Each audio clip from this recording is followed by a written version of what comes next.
Did you know that one mistake could cost millions of lives? In this story, the USA decided the fate of the war in just a few days. If you're interested in the truth about World War II, subscribe and hit the like button. There are many shocking facts ahead. December 19th, 1944, 06:23, the woods near Neuville, Belgium. Imagine the biting cold of a Belgian forest just before dawn, your breath freezing in the air, the world silent save for the occasional creak of metal contracting in the frost. Inside the turret of a Panther tank, Unteroffizier Klaus Wendel fumbled with a pencil nearly as stiff as his gloved fingers.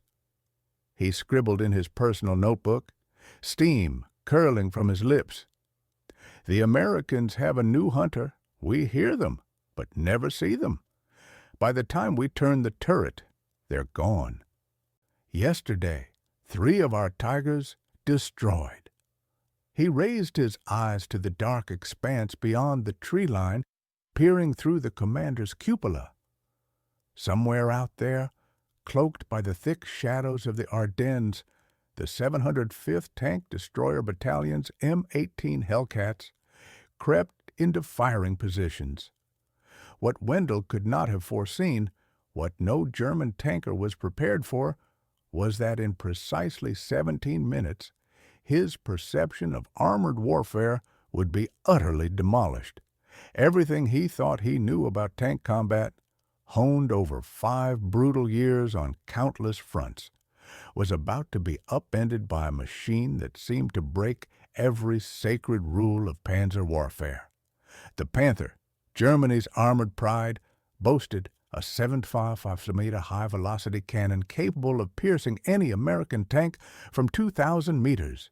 Its frontal armor could shrug off most Allied shells. It was a beast, dominant, deliberate, devastating. But within a mere 3 minutes of first contact, Wendell would witness something that defied belief. German tanks, torn apart by vehicles moving so quickly they might as well have been ghosts. These American machines surged through terrain faster than German armor could on a well-paved highway. This was the 4th day of the Battle of the Bulge, and in the snow-laden woods of Belgium and Luxembourg, German tank crews were discovering an unsettling new truth. The Americans hadn't built a stronger Predator. They'd built a faster one that didn't need to be invincible, just invisible, until it was too late. The birth of a paradox. The M18 Hellcat. To understand how such a weapon came to be, we must turn the clock back to December 1941. While the United States reeled from the attack on Pearl Harbor and entered the global conflict, a different kind of war planning was already underway. Where German engineers were doubling down on mass and armor-crafting 45-ton Panthers and near-mythical 70-ton King Tigers, American mines pursued an entirely different doctrine. Under General Leslie McNair's directive, the U.S. Army created the Tank Destroyer Force on November 21, 1941. Its core principle, etched into Field Manual FM 18-5, was disarmingly simple: seek, strike, destroy. Speed and firepower were to triumph over armor. No ponderous beasts here. This would be a force that hit fast and vanished faster. Enter the M18 Hellcat, known during development as the T-70. Tasked with translating this radical doctrine into steel and rubber was the Buick Motor Division in Flint, Michigan, not to be confused with the Sherman producing plant in Grand Blanc. In January 1942, Buick's chief engineer, Joseph Roberts, was handed what seemed a contradictory wish list: mount a 76mm high-velocity cannon capable of defeating any German armor, keep the profile low enough for concealment, make it exceed 50 miles per hour, and weigh under 20 tons. How do you reconcile firepower with fragility? Speed with survivability? The answer was bold: almost reckless by German standards. The M18's armor was wafer-thin, just 25. 4 mm on the turret front, 12, 7 on the hull, barely sufficient to deflect heavy machine gun rounds. Against the infamous German 80 mm, the Hellcat might as well have been a paper. One shot wouldn't just penetrate, it would rip straight through both sides. And yet, that was the point. The fastest Predator on tracks, what emerged was not a traditional tank. It was a paradox, a contradiction on treads. Military historians would later describe the M18 Hellcat as the fastest tracked armored fighting vehicle of World War II. And when it finally reached the European theater in early 1944, it was clear that this machine wasn't just built to fight, it was built to outpace war itself. The Hellcat's baptism of fire came in Italy with the 894th Tank Destroyer Battalion, but it was the 704th that made history in Western Europe, receiving their M18s in May 1944 and landing at Utah Beach on July 13th. Their moment of truth would come during the breakout from Normandy, a moment that would etch fear into the hearts of German tank crews. July 29, 1944, near Coutances, France. That day, German heavy tank battalions reported engagements with something unnatural. American vehicles that darted in, struck, and vanished before German turrets could even complete a rotation.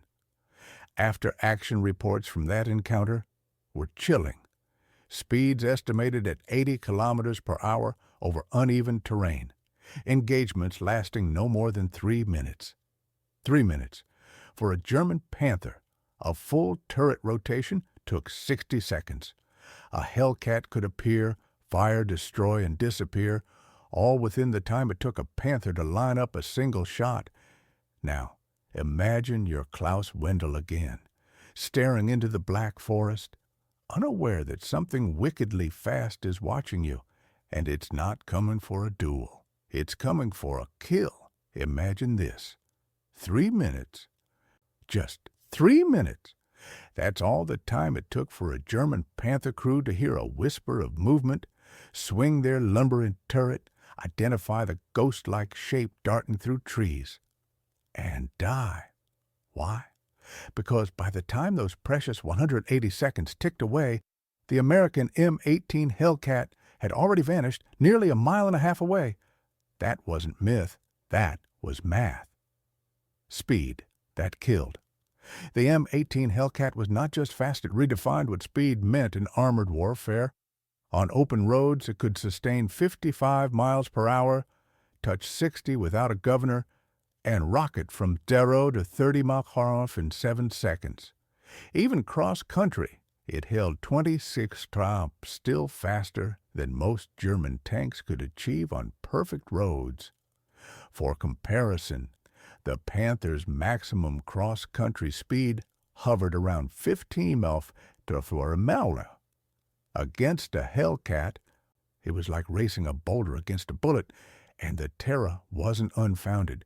While the M18 76mm M1A2 gun couldn't punch through a Panther's frontal armor using standard M62A1 PCBC ammunition, its tungsten-cored AN-93 HVAP rounds, though agonizingly scarce, could pierce 150mm of armor at 500 yards. That meant side shots, which the Hellcat's speed allowed it to routinely achieve, were fatal. Its muzzle velocity of 2,600 feet per second meant shells struck before the sound reached the enemy. A thunderbolt before the thunder. Doctrine versus doctrine. A clash of philosophies. German armored warfare thrived on deliberate calculation. Crews trained religiously on fire discipline, hull-down positioning, and precision shooting. The Panther and Tiger weren't built for agility, they were steel fortresses on treads, emphasizing patience, power, and protection. Then came the M18, a doctrine in rebellion. At Camp Hood, Texas, where 158,706 acres had been dedicated as the tank destroyer, tactical and firing center Hellcat crews were trained under a radically different mantra. Speed is life. Their orders: never stay in one place longer than 30 seconds after firing, never let the enemy catch you, hit fast, move faster, forget slow duels across hedgerows. American tank destroyers didn't wait for targets. They hunted them, shoot and scoot, strike and vanish, limited numbers, unlimited impact. Between July 1943 and October 1944, only 2,507 M18s rolled out of Buick's Flint, Michigan, plant far below the projected 8,186 units. But those numbers still dwarfed German output. While Germany could barely produce 90 Panthers a month by late 1944, America had already completed the entire Hellcat production run. Every Hellcat loss could be replaced. For German crews, every Panther lost was an irreplaceable blow. Power in the engine room. The M18's engine, a Wright R975 radial, originally built for aircraft, was a beast. Early models ran on the naturally aspirated 350 HP R975C1. By March 1944, newer M18s carried the supercharged R975C4, producing 400 HP with a weight of just 17. 7 to 20 tons, depending on configuration. This gave the Hellcat an astonishing 20 to 22, 5 horsepower per ton. Panthers, by comparison, wheezed along at 15. Its hydromatic automatic transmission with torque converter was another game-changer. German tanks required manual shifting and clutch work. Hellcat drivers simply accelerated, maintaining top speed even while maneuvering. Ground pressure, a mere 5 psi, less than many wheeled vehicles, compared to a Tiger I's 15, 2 psi, or a Tiger II's nearly 16. The M18 danced across mud and snow that bogged down its German counterparts. Normandy, baptism by Speed Operation Cobra, July 28, 1944. The breakout from Normandy. Here, the 603rd, 704th, and 705th Tank Destroyer Battalions demonstrated how M18 tactics shattered expectations. Where standard doctrine dictated slow, careful approaches, Hellcat crews launched lightning-fast flanking maneuvers. They struck from unexpected angles, then were gone before German turrets could traverse to return fire. Arracourt. Speed meets fog. September 18, 29, 1944. The Battle of Arracourt. Near the Moselle River, under blankets of fog, the 704th Tank Destroyer Battalion faced the German 113th Panzer Brigade. Visibility, 30 feet. In that soup-thick haze, Lieutenant Edwin Leiper's M18 platoon opened fire at point-blank range. Within 5 minutes, they had destroyed 5 German tanks, losing only one of their own. 10 more would fall before the day ended for the cost of just 2 more Hellcats. Captain Tom Evans earned the Distinguished Service Cross that day, manning a disabled M18's gun and taking out enemy panzers under fire. By battle's end, 39 German tanks destroyed, 4 M18s lost, and 3 damaged. A kill ratio of 5. 6.1. Bastogne. The Hellcat's Crucible, December 1944. The Battle of the Bulge. The 705th Tank Destroyer Battalion, described by General A.D. Bruce as the finest trained TD battalion in the Army, rushed to defend Bastogne. Alongside the 609th, they met the spearhead of the 2nd Panzer Division near Neuville. Lieutenant David K. Higgins' platoon of 4 M18s achieved staggering success. One Hellcat alone knocked out 7 German tanks. Another claimed 5. Only 1 Hellcat was lost in return. Lieutenant Colonel Clifford D. Templeton's 705th joined later that day with 12 more M18s. Over the next 48 hours, this combined force helped destroy at least 30 German tanks, delayed the enemy for 2 critical days, and inflicted 600 to 1,000 casualties. The 705th earned a Presidential Unit Citation for its actions from December 1827, On Christmas Day alone, 27 German tanks destroyed, 6 M18s lost. The kill ratio? Nearly 7.1. Why the Hellcat thrived. The M18's real power emerged when conditions were worst. In the Bulge, thick fog grounded Allied aircraft and slashed visibility under 100 meters. German tactics, reliant on long-range superiority, collapsed.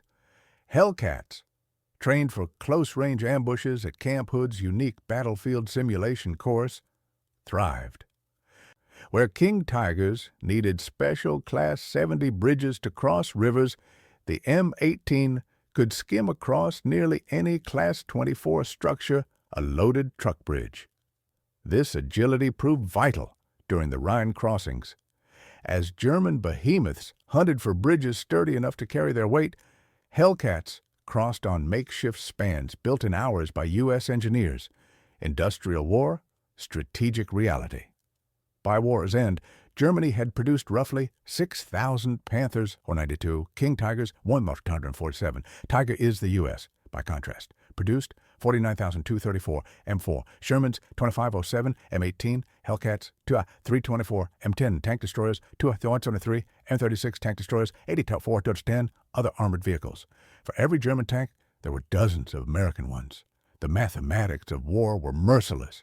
Training versus survival, German tankers in 1944 were trained to be methodical hunters. But by then, the veteran aces were gone. Replacements received as little as 2 weeks of training before being thrust into the fire. They weren't just outgunned. They weren't just outnumbered. They were outpaced, outmaneuvered, and outlived by the fastest killer on tracks, the Hellcat. Camp Hood, where speed was forged into doctrine. Now, imagine yourself at Camp Hood, Texas. The dust, the heat, the relentless drills. This wasn't just training, it was transformation. American Hellcat crews weren't thrown into battle half-prepared. They were molded, hardened, sharpened into a weapon as lethal as the machine they commanded. Under the leadership of Lieutenant Colonel, later Brigadier General Andrew D. Bruce, Camp Hood became a crucible of innovation. With the capacity to train 100,000 soldiers at once across 28 battalions and 8 groups, this facility wasn't just a school, it was an engine of doctrine. For 17 grueling weeks, crews drilled constantly, mastering high-speed gunnery, rapid displacement, and coordinated attacks until these actions became muscle memory. The crown jewel of this system, the Revolutionary Battle Conditioning Course, originally known as the Tank Hunting Course. It was the first in U.S. Army history to incorporate live fire overhead, immersing soldiers in week-long simulations of frontline chaos. No safety nets, just the roar of engines, the crack of shells, and the urgency of survival. Doctrine refined by fire. The principles were clear. FM 18.5, issued in June 1942, defined the mission. There is but one battle objective of tank destroyer units, the destruction of hostile tanks. But what did that mean in practice? General Bruce broke it down. Seek meant aggressive reconnaissance. Strike didn't mean charging, it meant obliterating from a position of strength. Destroy was about outmaneuvering and outthinking the enemy. Experience, especially from North Africa, refined these ideals. Suicidal frontal assaults had proven costly. What emerged instead was a cunning blend of aggression and deception. Stealth, speed, strategy. Hellcat crews evolved into wolf packs, 3 to 4 vehicles acting in concert, but independently. Through radio coordination, they created overlapping kill zones, constantly on the move, constantly adapting. Where one Hellcat appeared, another was already repositioning. Statistical shockwaves.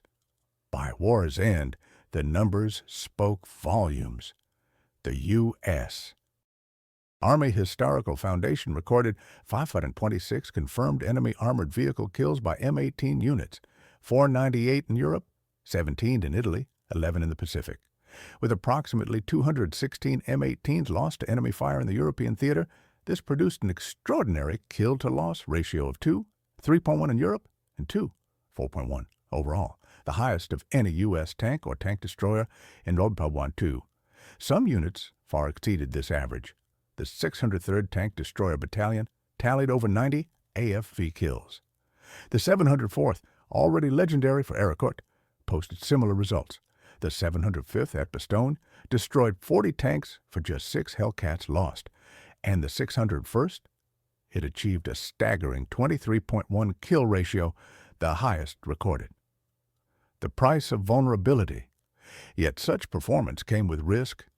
The Hellcat's paper-thin armor, just 12. 7 mm to 25. 4 mm was unforgiving. Post-war analysis showed that 40 or 50% of M18 losses came from direct hits by enemy tanks and anti-tank guns. 25 out of 35% were due to mechanical failure. The remainder fell to infantry weapons, artillery, and mines. But the very thinness that invited danger also enabled what German tanks could never match: unmatched acceleration and maneuverability. The physics of survival consider this. At a distance of 500 meters, a Hellcat moving perpendicular at 40 mph would pass across a Tiger's line of fire in 4. 5 seconds. That's less time than it took a gunner to manually traverse his turret, especially with common hydraulic failure in combat. That wasn't just luck. That was physics weaponized. The reliability gap. The Hellcat didn't just move fast, it started fast in any weather. Its Wright R975 radial engine, born from aircraft lineage, had one massive advantage: reliability. Even in sub-zero conditions, M18s fired up immediately. German tankers, accustomed to the delicate ballet of diesel engine warm-ups, watched in disbelief as Hellcats leapt to life and surged into action. Their own sophisticated transmissions, especially the Panthers, were prone to catastrophic breakdowns. Final drive failures plagued German heavy tanks, and the Tiger II was infamous for losing more units to mechanical failure than enemy fire. In contrast, the M18's design philosophy was simplicity. Buick engineers used proven automotive components wherever possible, reducing complexity, easing field repairs, and maximizing operational uptime. Fuel, parts, and the lifeline of war, Hellcats thrived not just because they were fast and deadly, but because they were kept moving. While German tanks sat idle, drained by chronic fuel shortages, American Hellcats stayed operational thanks to one thing: logistics. The Red Ball Express and other supply networks ensured fuel, parts, and ammunition reached the front. By the winter of 1944, the situation was so dire that Operation Wacht am Rhein, the German Ardennes offensive, was designed in part to seize Allied fuel. German tanks simply couldn't keep moving on their own. They were forced into static defense, exactly where the mobile Hellcat had the upper hand. Communication, the invisible advantage. Every M18 carried not just one but two communication systems: radio, typically SCR 508 or 528, and intercom. They worked reliably. By late 1944, many German tanks operated in near-communication blackouts. Radios were often malfunctioning or missing. Signal flags and pre-mission planning were their only options. In the chaos of real-time combat, that was a fatal handicap. Hellcat platoons, by contrast, moved like a school of fish darting, coordinated, unpredictable. A four-vehicle assault could strike from 4 directions, yet act with unity and cohesion.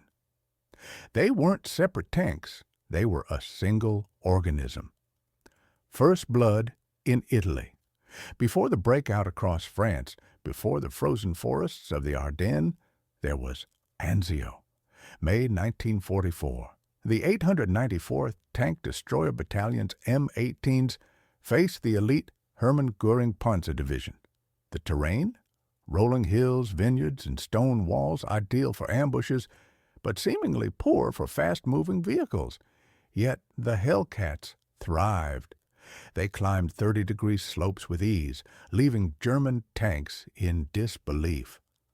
Appearing on one ridgeline, then another, they created an illusion of omnipresence. The psychological impact was enormous. And still, the warning went unheeded.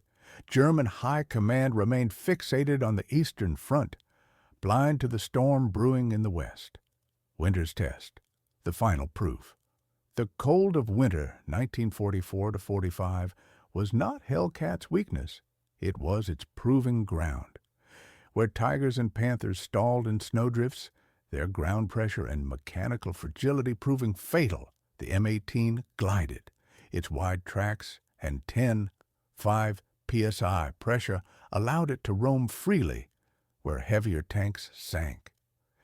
In the Battle of the Bulge, Hellcat crews raced through territory German command thought impassable. Roads didn't matter. Bridges didn't matter. Hellcats appeared behind lines where German armor thought itself safe. The ultimate insult? While German King Tigers searched desperately for Class 70 bridges, the M18 crossed temporary combat engineer structures with ease. Final contrast, power versus philosophy. Let the numbers paint the contrast one last time. Panther, 45 tons, 80 millimeters armor at 55 at the ground slope, 140 effective. Tiger by 57 tons. 100 millimeter vertical armor, King Tiger, 69, 8 tons. 150 mm sloped hull, 180 mm turret. Against these titans, the M18 Hellcat 17, 720 tons, 12, 725, 40 mm, but 40 plus amp on the battlefield. German tanks were fortresses. The Hellcat was a phantom. German design worshipped strength. America embraced agility. One fought battles of attrition. The other mastered the art of not being there when the shot was fired. And for hundreds of German tank crews, the last thing they saw wasn't a charging Sherman or an encircling infantry. It was a blur in the snow, a puff of smoke, and a shell they never heard coming. Winter's weapon. How speed became strategy at Bastogne. The snow-laced forests around Bastogne became the ultimate test bed for what the M18 Hellcat represented: speed, initiative, and relentless unpredictability. In these harsh, frozen conditions where most vehicles floundered, the Hellcat excelled. Its agility in mud and snow wasn't just an advantage, it was a force multiplier. German forces, desperate to counter the Hellcat threat, scrambled for answers. Revised tactical manuals urged crews to immediately deploy smoke upon spotting a Hellcat, willingly blinding themselves in hopes the predator would pass. Others welded spare track links to their tanks' flanks in vain attempts to bolster side protection efforts that meant nothing against the penetrating power of a 7.5 Spapsida round. Ambushes with concealed anti-tank guns became common but not consistently effective. The Hellcat's ability to strike from unexpected angles and reposition within seconds rendered static defenses obsolete. A vehicle that changed behavior. The mere presence of Hellcats reshaped the German battlefield psyche. Commanders hesitated to deploy armored units without first conducting thorough reconnaissance. That delay, those critical moments lost, meant forfeited momentum, shattered initiative. In March 1945, near Remagen, Hellcats from the 656th Tank Destroyer Battalion demonstrated just how dangerous that hesitation could be. While the Ludendorff Bridge stood too fragile to carry heavy tanks, M18s raced across, establishing a defensive screen. When German armor approached, including 2 King Tigers, they were too slow for the terrain. 11 tanks were destroyed. The bridgehead held, a lightning bolt in the Ruhr. By April 1945, As the Ruhr pocket collapsed, the M18 became something more than a tactical asset. It was a strategic scalpel. The 893rd Tank Destroyer Battalion's Hellcats blitzed through broken lines at 60 Middlepabea on cleared autobahns, piercing deep into German territory before defenders knew the front had fallen. Roads meant nothing to them. Defensive belts were ignored or bypassed. They didn't attack head-on. They raced around. German tank traps designed for slow, deliberate advances by Allied Shermans or Churchills became irrelevant. The Hellcat didn't play by those rules. Post-war verdict: mobility redefined. The U.S. Army's post-war assessments were clear. The M18 Hellcat succeeded not despite its limitations, but because it transcended them. Its 70-TLX middle gun, while unable to defeat Panther or Tiger frontal armor using standard M62 AP-CBC rounds, penetration, Breite 93 at 500 yards, became lethal when combined with flanking attacks. HVAP rounds capable of breaching 157 meter remained scarce, usually only 1 or 2 per crew each month. Success demanded speed, not slug-in matches. And the result, 526 confirmed enemy AFVs destroyed, 216 M18s lost to combat, kill-to-loss ratio 2, 4.1 overall to 3.1 in Europe, the best of any U.S. armored fighting vehicle. This wasn't brute force. It was strategy personified. The Hellcat wasn't a tank. It was a hunter. Germany built tanks to lead the charge-hulking monsters like the Tiger and Panther, meant to break lines and absorb fire. America took a different path. The M18 Hellcat wasn't a tank. It wasn't supposed to be. It was a hunter, lean and fast, meant to ambush, strike, and vanish. Seek, strike, and destroy. The doctrine etched into every M18 crew's training wasn't just a motto, it was reality. It was revolution. Strategic shockwaves, when fear becomes a weapon. The Hellcat didn't just stop tanks, it stopped time. German commanders, wary of committing reserves without confirmation that Hellcats weren't lurking nearby, lost hours to cautious reconnaissance. Intercepted communications during the Ardennes offensive revealed requests like, "Confirm no Hellcats in the area before proceeding." Momentum so critical to blitzkrieg evaporated. The weapon that weighed less than half a Panther had begun to paralyze an offensive designed to split the Allied armies. American ingenuity versus German perfectionism. The final tally tells a story of philosophies in collision. M18 Hellcats built 2507 production window, July 1943, October 1944, just 15 months. Meanwhile, Germany built 6,000 Panthers over 3 years, plagued by quality control issues, part shortages, and over-engineering. Captured M18s, examined by German engineers, were dismissed as crude. Welds were functional, not elegant. Armor showed rough tool marks. Interior layout seemed haphazard. And yet these so-called crude machines destroyed Germany's most prized engineering marvels with ruthless efficiency. America built tools. Germany built monuments. The human cost beneath the steel behind every statistic stood real people. By 1945, many German tankers were mere teenagers. They had trained to fight textbook duels and well-armored titans, only to face a ghost that appeared from nowhere and vanished in smoke. Their Tigers and Panthers, lovingly maintained and exquisitely crafted, burned all the same when hit from ambush. American Hellcat crews, though fewer in number, carried their own scars. Speed gave them the advantage, but it also meant they struck without warning, often denying German crews any chance to surrender.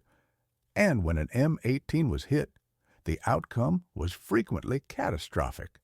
Yet oddly, its open-top turret, a supposed vulnerability, proved a hidden blessing. Survival rates for Hellcat crews were above 80% compared to just 35% for German heavy tankers, often entombed in their steel coffins. Legacy beyond the war. The M18 story didn't end in 1945. Its influence rippled through decades of armored doctrine. The concept of mobility as protection, shoot and scoot tactics, and using speed as an offensive weapon all trace back to the Hellcat. Today, at Fort Moore, formerly Fort Benning, a restored M18 Hellcat stands at the entrance to the Armor School.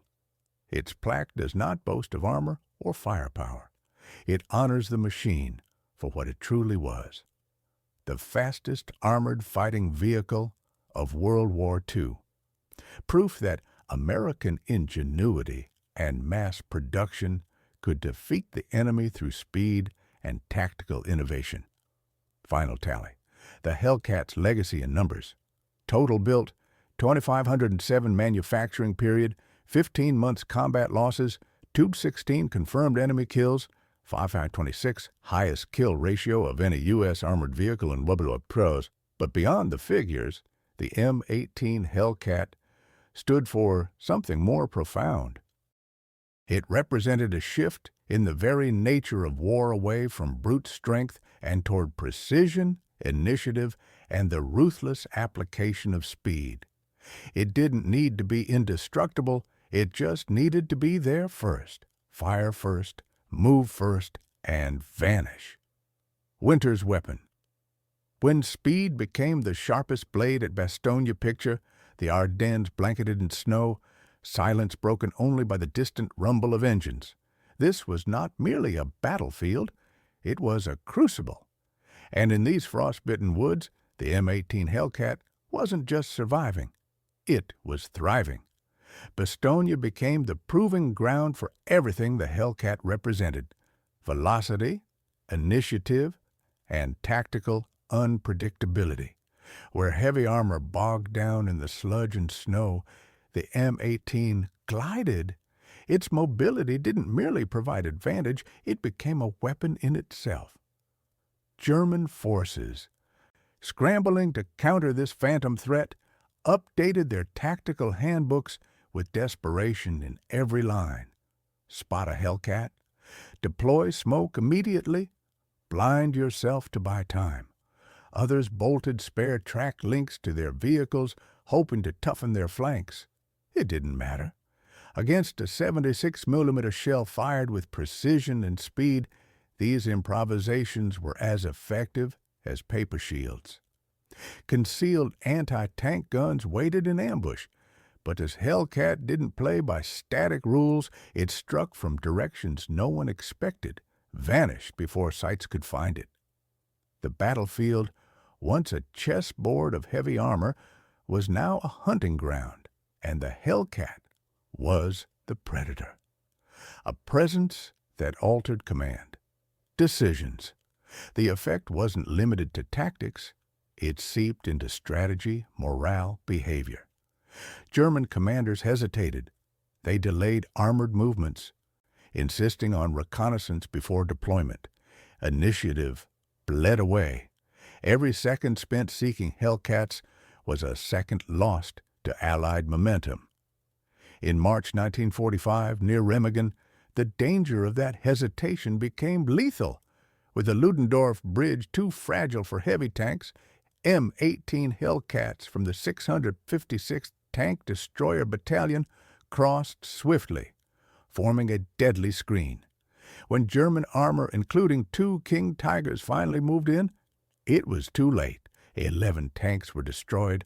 The crossing was held, not by steel walls, but by speed and precision. Thunderbolt in the Ruhr. By April 1945, the war's final phase became the Hellcat's grand finale. In the collapsing Ruhr pocket, the M18 evolved from tactical scalpel to strategic hammer.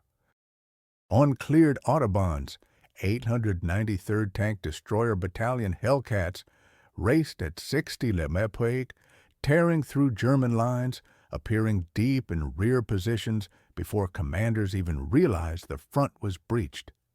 They ignored defensive belts, bypassed obstacles. They didn't break through, they slipped past, slicing supply lines and collapsing formations from the inside. German defenses, designed for deliberate armored advances, were useless against machines that attacked from the flanks or the rear at highway speed. After the smoke, what the Army learned. When the U.S. Army examined the war's lessons, the verdict on the Hellcat was unambiguous. Its 76mm cannon by itself couldn't penetrate Panther or Tiger frontal armor using standard M62 APCBC rounds. Even the scarce HVAP ammunition, capable of piercing 157mm, was rationed to 1 or 2 rounds per month. But the M18 wasn't built for frontal assaults. Its mission was flanking, ambushing, and evading, and it executed that mission better than any armored vehicle of the war. The results were indisputable. 526 confirmed enemy armored vehicle kills, 2 of 16 Hellcats lost in combat. 4.1 kill-to-loss ratio overall, 3-1 in Europe, the highest of any U.S. armored vehicle.